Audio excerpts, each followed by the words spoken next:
Moi, j'avoue, j'ai mangé trop vite, du coup, j'avais trop faim. Ok. Alors, quand j'étais enseignante, il me suffisait seulement de quelques jours à la rentrée des classes pour être capable de reconnaître la voix de mes élèves, de mes nouveaux élèves, même le dos tourné face au tableau. Et je me rappelle de leurs appels désespérés, comme « maîtresse », comme on dit en France, leurs questions et leurs réflexions qui étaient vraiment quotidiens.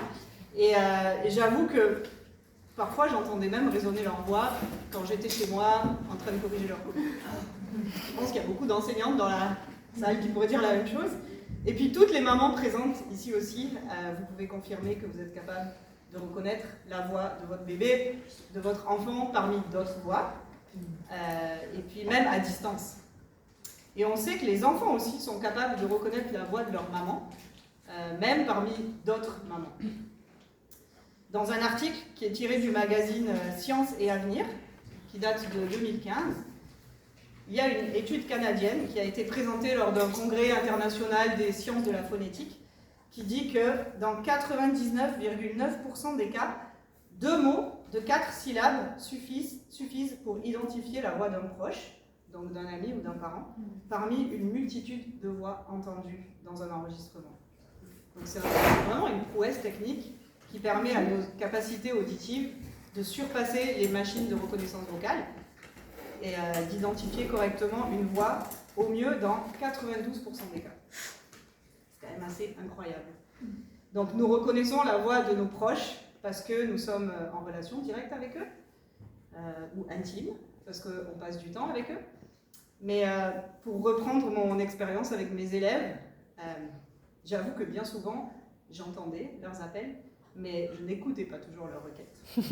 Et on sait qu'il y a une différence entre entendre et écouter, n'est-ce pas ? Entendre ne nécessite aucun effort de notre part, il suffit juste d'avoir une bonne capacité auditive puis pour reconnaître les sons. Mais quand on écoute, on est actif. On prête attention à la personne qui veut nous parler. Et le texte qu'on va lire ce matin nous encourage à écouter une voix, une seule voix parmi d'autres, la seule voix qui en est digne, celle de Jésus. La question qu'on va pouvoir se poser et essayer de répondre ce matin, c'est pourquoi Jésus est-il vraiment digne d'être écouté ? Donc avant de lire le passage qui est dans Marc, au chapitre 9, imaginez un petit peu la scène d'après ce qui se passe dans les chapitres précédents. Donc Jésus, le grand enseignant, le faiseur de miracles, qui a guéri un homme paralysé, qui a redonné la vie à une petite fille, qui a même calmé une terrible tempête, il vient de questionner ses disciples sur ce que les gens pensent de son identité. Donc ça, c'est dans Marc 8, au verset 27 à 30. Pierre le reconnaît comme le Messie, c'est-à-dire le roi que les Juifs attendaient, qui avait été annoncé, promis par Dieu, par les prophètes depuis des siècles, contrairement à d'autres qui pensent qu'il n'est juste qu'un prophète parmi d'autres, comme Élie ou Jean-Baptiste. Et suite à ça, Jésus fait une révélation étonnante et difficile à croire et à comprendre pour ses disciples. Ça se trouve au verset 31 à 33 du chapitre précédent. Il annonce pour la première fois ses souffrances, sa mort et sa résurrection à venir. Alors Pierre est indigné, il fait des reproches à Jésus, il ne comprend pas comment un Messie pourrait souffrir et même mourir. Jésus va le reprendre sévèrement et expliquer ce que signifie être son disciple. En fait, Jésus est en train de préparer ses disciples à être témoins de ses souffrances, de sa mort et de sa résurrection. Puis Jésus va plus loin dans ses propos, au verset 1 du chapitre 9. Il leur dit encore, « Je vous le dis en vérité, quelques-uns de ceux qui sont ici ne mourront pas avant d'avoir vu le royaume de Dieu venir avec puissance. » Que de paroles surprenantes, peut-être opaques, pour ces hommes qui vivent aux côtés de Jésus. Puis 6 jours après, Jésus va révéler son identité de façon extraordinaire et glorieuse à 3 de ses disciples. Même si, on va le voir, ils ne comprennent pas encore vraiment la portée de sa résurrection, et de sa mort et de sa résurrection annoncée. Et puis plus tard, en fait, les premiers lecteurs de cet évangile de Marc sont des chrétiens persécutés à Rome dans les années 60. Ces chrétiens-là sont confrontés à la persécution et donc à la signification d'être un disciple. Donc dans ce passage, Marc veut les encourager à écouter, puis à suivre Jésus, le Fils de Dieu, mort, ressuscité, qui est aimé et approuvé de Dieu le Père. Donc on va lire, je vous propose de lire Marc chapitre 9, donc le verset 2 jusqu'au verset 13. 6 jours après, Jésus prit avec lui Pierre, Jacques et Jean, et il les conduisit seuls à l'écart sur une haute montagne. Il fut transfiguré devant eux. Ses vêtements devinrent resplendissants, et d'une telle blancheur que personne sur la terre ne peut blanchir ainsi. Élie et Moïse leur apparurent. Ils s'entretenaient avec Jésus. Pierre prit la parole et dit à Jésus : « Maître, il est bon que nous soyons ici. Faisons 3 abris, un pour toi, un pour Moïse et un pour Élie. » Ils ne savaient que dire, car ils étaient effrayés. Une nuée vint les couvrir, et de la nuée sortit une voix. « Celui-ci est mon fils bien-aimé, écoutez-le. » Aussitôt, les disciples regardèrent tout autour, et ils ne virent plus que Jésus seul avec eux.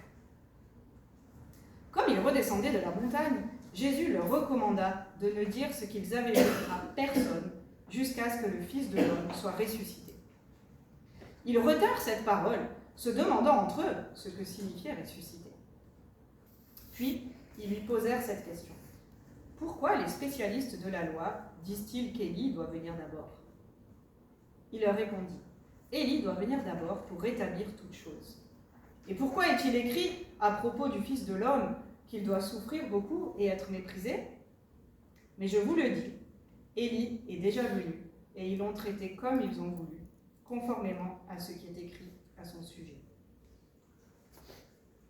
Donc le passage d'aujourd'hui nous montre 3 réponses à notre question. Jésus est-il vraiment digne d'être écouté ? On verra d'abord que Jésus, il est supérieur aux prophètes. On le voit au verset 2 à 6. Puis le point central, que Jésus est le véritable Fils de Dieu, au verset 7, 8. Et enfin, que Jésus est en même temps le serviteur souffrant et le roi glorieux éternel, au verset 9 à 13. Et donc, à travers ce texte, Marc nous communique à nous un message intemporel qui est que, puisque Jésus, le Fils de Dieu, a souffert pour nous donner la vie, écoutons-le et vivons dès à présent pour son règne éternel.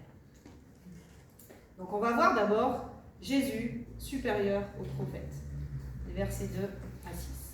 On voit que Jésus amène 3 disciples à l'écart sur une haute montagne. Donc on voit ici l'intimité de Jésus avec Pierre, Jacques et Jean, qu'il a choisi pour leur révéler explicitement son identité. Pourquoi le choix de ces 3 disciples ? Peut-être car Jésus veut leur donner un rôle de leader dans le groupe des apôtres. En tout cas, ce sont les 3 premiers disciples qui sont nommés dans Marc 3, 16. Est-ce qu'ils étaient plus en mesure de comprendre l'identité de Jésus que les autres ? Leur réaction ne semble pas vraiment aller dans ce sens. On voit dans ce texte leur effroi, leur incompréhension. Toujours est-il que Jésus les prend à part sur cette montagne, qui est un lieu privilégié pour être dans la présence de Dieu. Dans la Bible, la montagne, c'est aussi un lieu sacré, où Dieu choisit souvent de se révéler. On peut penser au mont Sinaï, où Dieu a révélé la loi à Moïse, dans Exode 19, ou le mont Carmel, où il est apparu à Élie. Ça, c'est dans 1 Roi 19. Et voilà qu'alors une chose extraordinaire se produit. Jésus est transfiguré. Donc, il change d'apparence. La description qui nous est faite au verset 3 nous montre sa pureté, sa sainteté. On parle de vêtements resplendissants, d'une blancheur extrême. Donc, on voit déjà que Jésus a une nature différente des autres hommes. Et puis, je pense que cela nous donne déjà un premier élément de réponse à notre question. Cette description rappelle aussi une description faite par le prophète Daniel dans le chapitre 7. Il parle d'un fils de l'homme qui avait un vêtement aussi blanc que la neige. Ses cheveux de sa tête étaient pareils à de la laine pure. Donc certainement que les 3 disciples connaissaient déjà cette vision, puisqu'ils étaient juifs, ils connaissaient les passages de l'Ancien Testament. Et puis pour nous, qui avons la Bible entière, je pense que cette vision fait aussi écho à la vision de Jésus, la vision de Jean, de Jésus dans l'Apocalypse.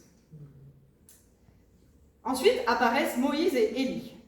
On ne sait rien sur leur apparence. Ils ne sont pas décrits comme des êtres glorieux, resplendissants. Marc dit seulement qu'ils s'entretenaient avec Jésus.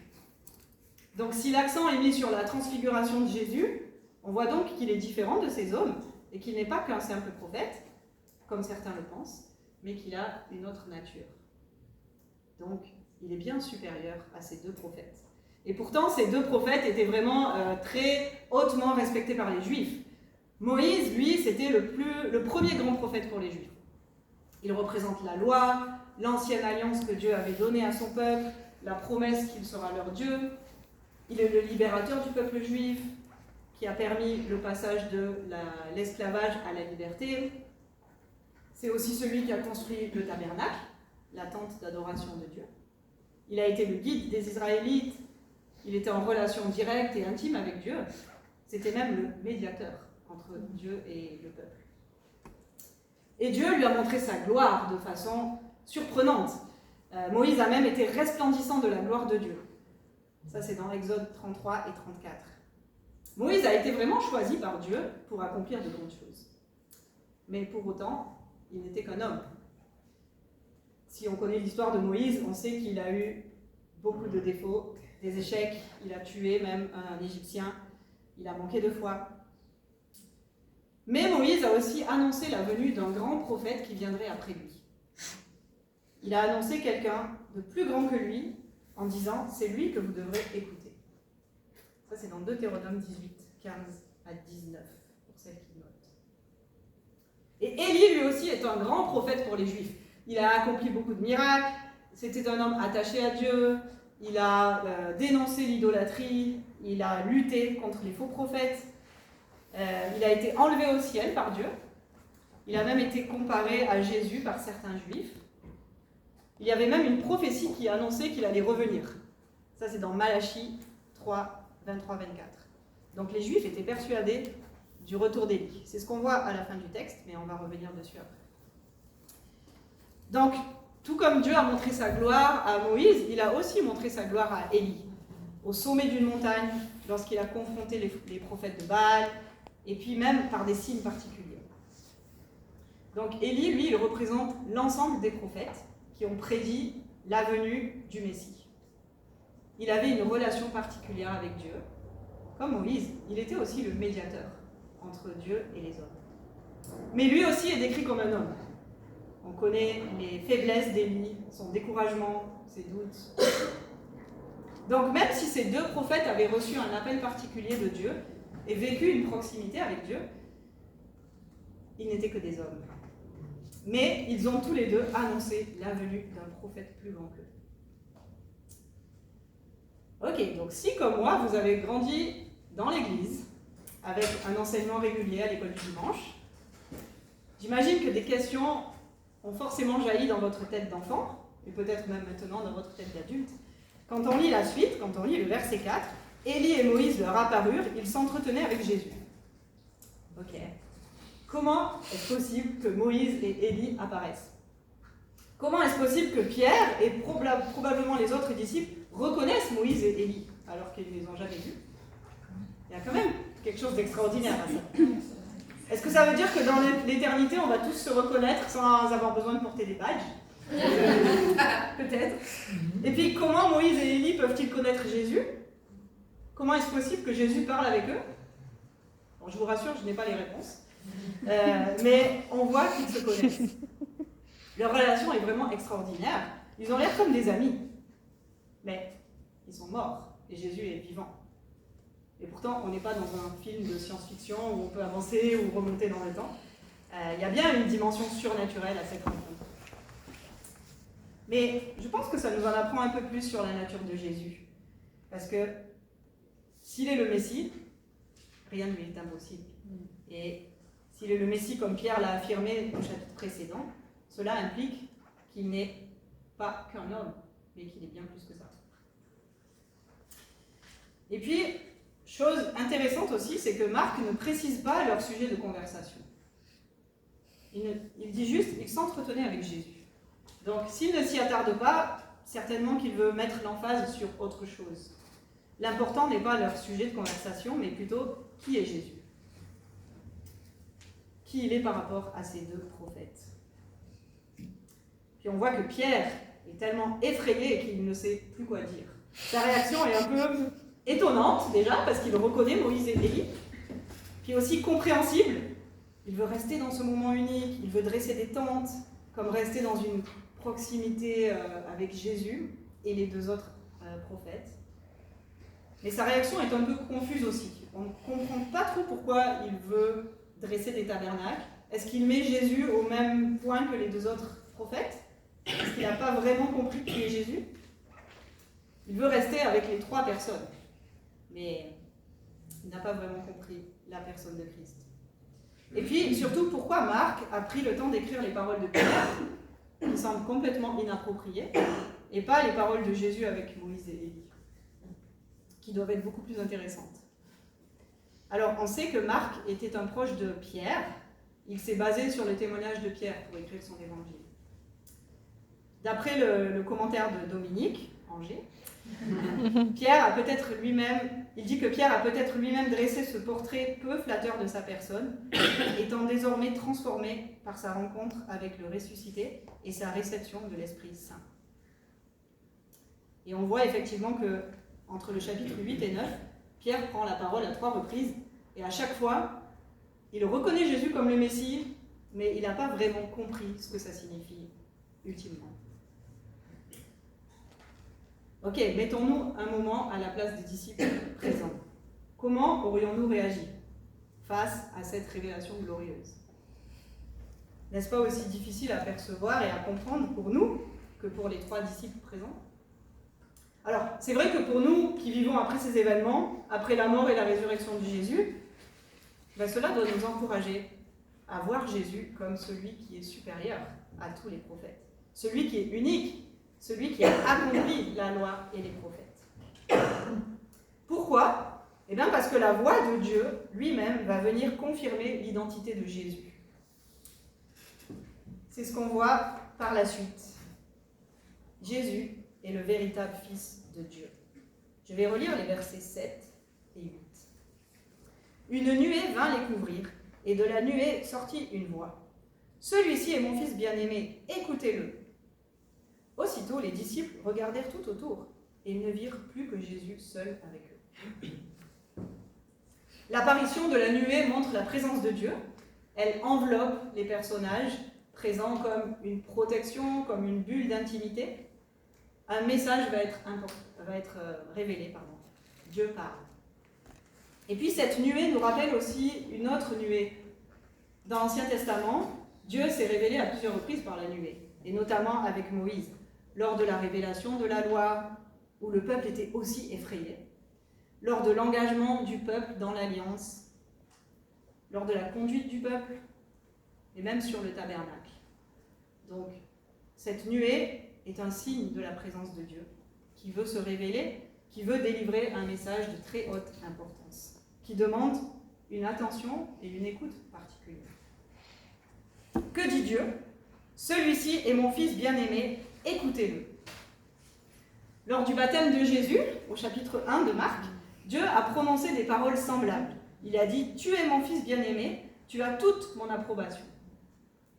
Et puis cette voix de Dieu fait aussi écho à une prophétie dans Ésaïe 42, où Dieu dit « Voici mon serviteur, celui que je soutiendrai, celui que j'ai choisi et qui a toute mon approbation. » Dans ce contexte, cette prophétie annonçait la venue d'un serviteur souffrant et glorieux qui amènera les nations à le connaître.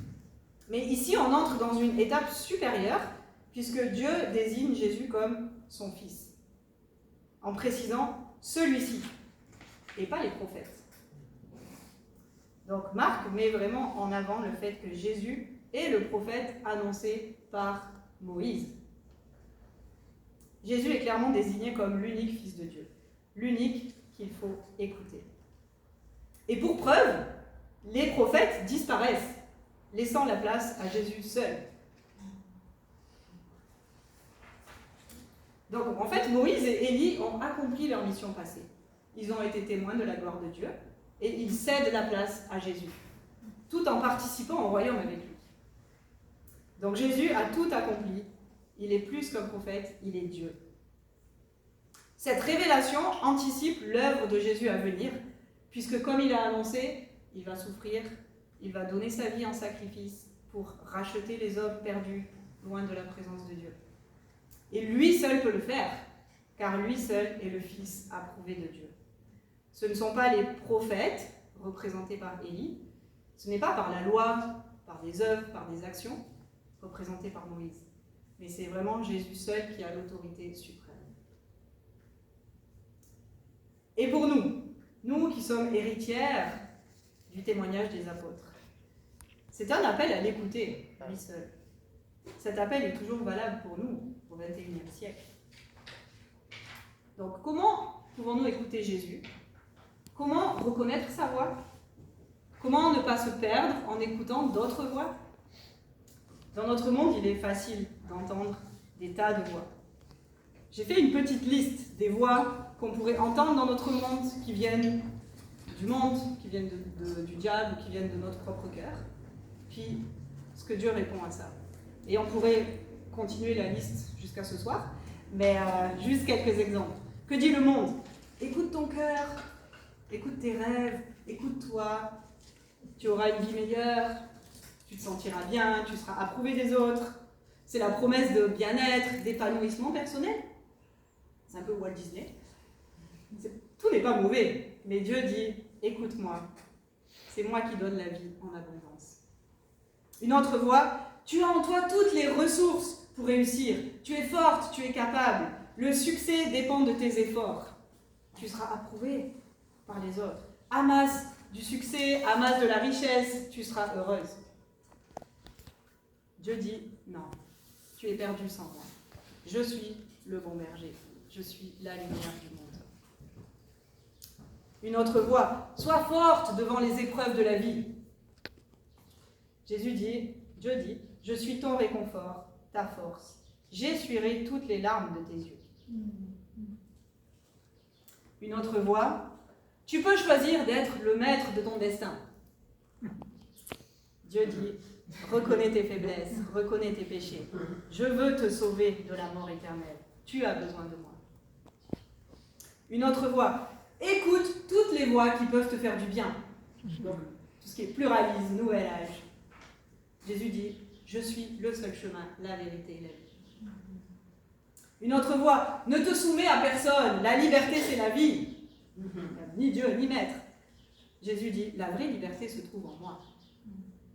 Profite de la vie sans te soucier du lendemain. Tu n'as qu'une vie, elle est courte.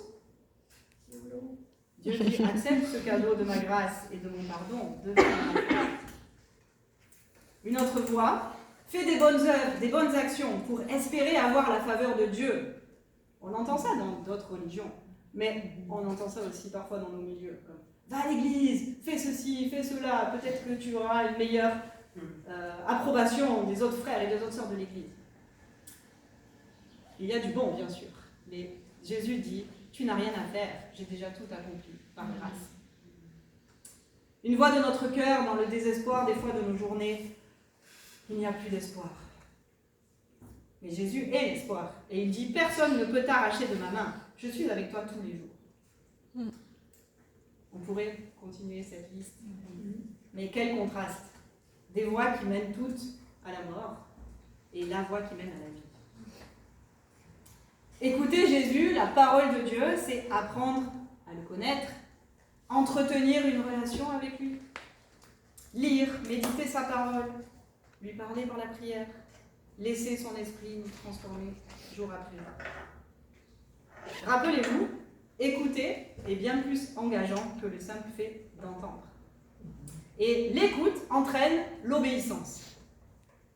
L'écoute entraîne l'obéissance, c'est-à-dire la mise en pratique des enseignements de Dieu pour l'honorer et grandir à sa ressemblance. C'est le seul moyen de ne pas se perdre dans la multitude des voix qui nous entourent. Alors, de quelle façon est-ce qu'on peut développer notre écoute? Premièrement, je pense de façon individuelle, comme je le disais tout à l'heure, en nous nourrissant de la parole par notre relation avec Dieu au quotidien. Mais aussi dans l'écoute communautaire, collective, à travers l'Église, à travers les caucus, à travers les groupes de quartier, les prédications, les formations, les brunchs, tout ça. Donc, je voulais vraiment vous encourager à pouvoir développer notre écoute du Seigneur de façon individuelle, mais aussi de façon collective. Ok, continuons jusqu'au bout de ce texte qui est magnifique. On arrive au verset 9, Jésus, de la souffrance à la gloire éternelle. Après avoir vécu un moment extraordinaire en haut de la montagne, les disciples redescendent avec Jésus. Et en redescendant de la montagne, Jésus leur recommande de ne pas raconter ce qu'ils ont vu avant qu'ils soient ressuscités. Le moment n'est pas encore venu pour Jésus de révéler son identité à tous, mais il se révèle progressivement. Une fois de plus, on voit l'incompréhension des disciples. Ils sont remplis d'interrogations. Que signifie ressusciter? Pourquoi les spécialistes de la loi disent-ils qu'Élie doit venir d'abord? Ils croient certainement à la résurrection au dernier jour, mais ils ne peuvent pas encore comprendre le sens de la glorieuse résurrection de leur maître. Et la prophétie qui annonce le retour d'Élie est dans la tête des disciples. Mais alors, quel est le rôle d'Élie? En fait, Jésus leur montre que cet Élie est déjà venu. Il fait référence à Jean-Baptiste. Ça, on le voit plus explicitement dans Matthieu 17, 11 à 13. Et Jésus leur explique en fait que ce prophète, Élie, qui est venu avant, n'a pas été écouté. Jean-Baptiste, le dernier prophète avant Jésus, a accompli la tâche qui était attribuée prophétiquement à Élie. Et donc la question des disciples sur les souffrances et la mort de Jésus montre que tout comme les Juifs et les spécialistes de la loi, ils attendaient un Messie charismatique, un leader politique qui allait les libérer de l'oppression romaine. Ils avaient une vision plus centrée sur leur contexte et leur époque, mais ils n'avaient pas encore la vision générale du changement profond qui allait arriver avec la mort et la résurrection de Jésus. Alors qu'en est-il de nous? Qui est Jésus pour toi? Il est encore temps de l'écouter, de le considérer pour qui il est. S'il est vraiment le Fils de Dieu, alors ne mérite-t-il pas toute notre attention? Puis si tu te poses encore des questions, ou si tu as des amis qui ne connaissent pas Jésus, je voulais vous encourager en vous disant que la première façon d'écouter Jésus, c'est d'écouter son message. Lui seul est la solution. Il nous dit, viens et vois. Comment écoutes-tu Dieu? Est-ce que c'est de façon un peu mystérieuse, mystique, par des ressentis dans ton cœur, des émotions, par exemple après une soirée louange, pendant une soirée louange? Là aussi, une réponse que j'aimerais te donner, c'est que nous avons la façon 100% fiable et unique et concrète pour écouter Dieu, sa parole. Dieu a mis son esprit en nous. C'est lui qui nous ouvre les yeux, l'intelligence, pour recevoir, pour écouter, comprendre, discerner sa volonté. C'est vraiment l'œuvre du Saint-Esprit. Est-ce qu'on élève des prophètes au même rang que le Fils? Est-ce qu'on a tendance à écouter des influenceurs chrétiens, des pasteurs célèbres, des auteurs ou même des théologiens reconnus, plus que Christ? Ok, on peut bénéficier du ministère de ses frères et sœurs, et c'est bon, mais ils sont faillibles. Notre premier réflexe devrait être d'écouter le Fils. Il est notre seule autorité infaillible et parfaite. Tous les autres, finalement, sont comme Moïse et Élie, des prophètes, des êtres humains déchus qui peuvent se tromper. Comme Brad, comme moi. Et quelle est notre vision et notre compréhension du règne de Christ? Est-ce qu'on s'attache à des réalités terrestres ou est-ce qu'on vit dans la perspective de son règne éternel? Est-ce que je mesure que le royaume de Dieu est déjà là? Finalement, tout comme les disciples dans cet épisode, nous aussi nous vivons dans l'attente. Jésus est déjà ressuscité, donc pour nous, cette attente est celle du jour glorieux du retour de Jésus. Et dans cette attente, on vit dans une tension, dans une lutte quotidienne. On vit dans une dimension de déjà et pas encore, puisqu'on est déjà pardonné, déjà racheté, déjà assuré de notre salut. Mais nous ne sommes pas encore dans la gloire. Nous vivons des souffrances, des combats, des injustices, peut-être même des persécutions. Et pour terminer, je voulais vous encourager avec une illustration. Est-ce que vous connaissez la différence entre le D-Day et le V-Day lors de la Seconde Guerre mondiale? D-Day. Donc D-Day, le jour J, et le V-Day, le jour de la victoire. Je vais vous donner la réponse. Ok, donc le 6 juin 1944, c'était le jour du débarquement des forces alliées en Normandie, appelé le jour J. Et une fois ce débarquement réussi, la victoire était déjà certaine. La Seconde Guerre mondiale avait pris un autre tournant, son issue imminente était irréversible. Et pourtant, la victoire complète n'était pas encore établie. Il a fallu attendre presque un an, jusqu'au 8 mai 1945, le jour V, le jour de la victoire. Et pendant ce temps, pendant ce laps de temps, il y a eu encore des nombreuses batailles, encore plus sanglantes et parmi les pires de toute la guerre. Pour nous, le peuple de Dieu, l'Église, nous avons déjà vécu le jour J, celui de Jésus, le jour de la résurrection, le jour qui était le début de la fin pour le diable. Mais pourtant, le jour V, on pourrait dire le jour vient Jésus, le jour Maranatha, n'a pas encore eu lieu. Nous sommes dans cette période intermédiaire où les batailles font rage. Mais nous connaissons par avance l'issue de cette guerre. L'ennemi a été vaincu, Jésus est ressuscité, il règne, il est glorieux. Notre responsabilité, ce n'est pas de remporter la victoire, puisqu'elle est déjà acquise. Mais c'est vraiment de tenir ferme, de persévérer, de résister en écoutant la parole de Dieu. Et de persévérer dans la foi, dans cette attente de la résurrection et de cette libération certaine. Alors je voulais vous laisser en vous encourageant avec ce passage qui nous montre que puisque Jésus, le Fils de Dieu, a souffert pour nous donner la vie, écoutons-le et vivons dès à présent pour son règne éternel. Amen. Amen.